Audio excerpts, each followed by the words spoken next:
Kabilang umano sa mga magiging prioridad ni President Rodrigo Duterte ang pagtapos sa karahasang dala ng bandidong grupong Abu Sayyaf. Ngunit sa kabila nito, nananatili umanong bukas ang gobyerno sa mga grupong nais makipag-usap para sa kapayapaan tulad ng CPP, NPA, NDF, gayon din ang Moro National Liberation Front o MNLF at Moro Islamic Liberation Front o MILF. May report ang aming kasamang si Rocky Ignacio.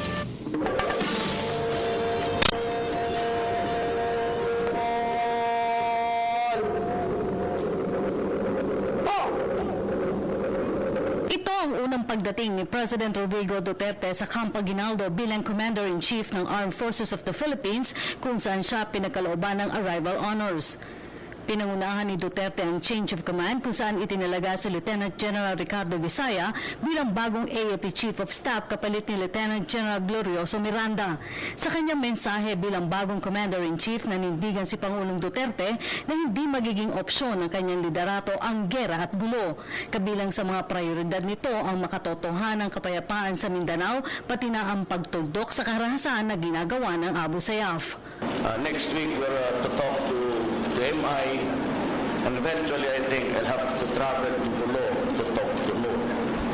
I am willing to give them safe conduct passes, only the leaders, at baka matsambahan ko na magkaroon tayo ng mapayapa. And if that happens really, I can retire happy and I can look back and say that I did my duty in nation building. It is not a war to fought forever. We cannot fight forever. Handa rin itong magtungo sa Sulu upang makipag-usap sa pamunuan ng Moro National Liberation Front o MNLF, pati na rin sa Moro Islamic Liberation Front o MILF. My job is to bring peace. My job is to talk to the enemies of the state, to the Communist Party of the Philippines, to the MILF, and to the MN, and see if I could make a difference in our lives. Alam mo, hindi ko sinali ang Abu Sayyaf neither dito o sa criminal campaign natin because the Abu Sayyaf is closely connected with the issue of Mindanao. Originally, mga taong sila ito ng MN, pati mga anak na yung MN ngayon, pati MI. And that was where the futility we saw in the Mindanao issue. Patuloy pa rin isusulong ang peace talk sa CPP, NPA at NDF. Alam mo, the first job of a president is not to go to war, but rather to bring peace to his land. So even before I was already proclaimed, but before assumption of office, I was busy going around Mindanao and talking to a lot of people to bring about peace in our land. Started with the left and with the NPAs, and we got a favorable answer from the leaders, including Maria Sison, Jose Maria Sison. Alam mo, it was in the 1970s na nakinig ako kay Maria Sison, Jose Maria Sison, talking about revolution. And I was then in the AB and half of it, of course, sa College of Law. And I am now 71 years old, and the Communist Party is still talking of revolution. Kaya sinabi ko sa kanila initially, anong gusto ninyo sa bayan natin?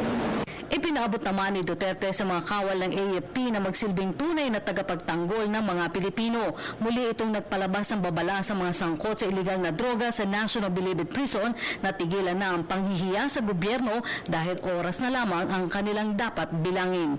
And in this our society now, nagbabaha yung droga. And drug lords, and the criminals. And there are a lot of Chinese citizens, Filipino or otherwise, kidnapped, ransom demanded, but they would never really return. So tinapon lang nila, ilibing nila mo. These are the things that we have to stop. that is why I said I would be harsh. Not cruel, but I would be harsh.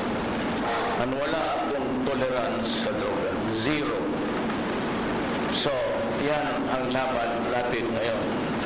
Kayong nagbakasyon dito from the fields in Mindanao and in the Visayas, you might want just to join the hunt for them.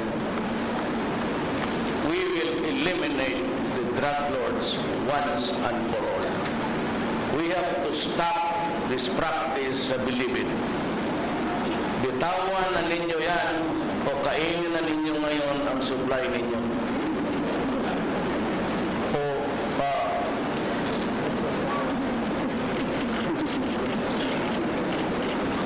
na nawala ka talaga ang pasensya ko sa inyo. Iniinsulto ninyo kami. Nasak. Hinuling kumuha kayo sa Davao kasi nagluluto kayo ng Cebu. Hindi ko kayo pinatay dahil magalit ng human rights. Dinala ko kayo dyan sa Muntinlupa after conviction at pagdating dyan, nagluluto na naman ng Cebu. Anong klase?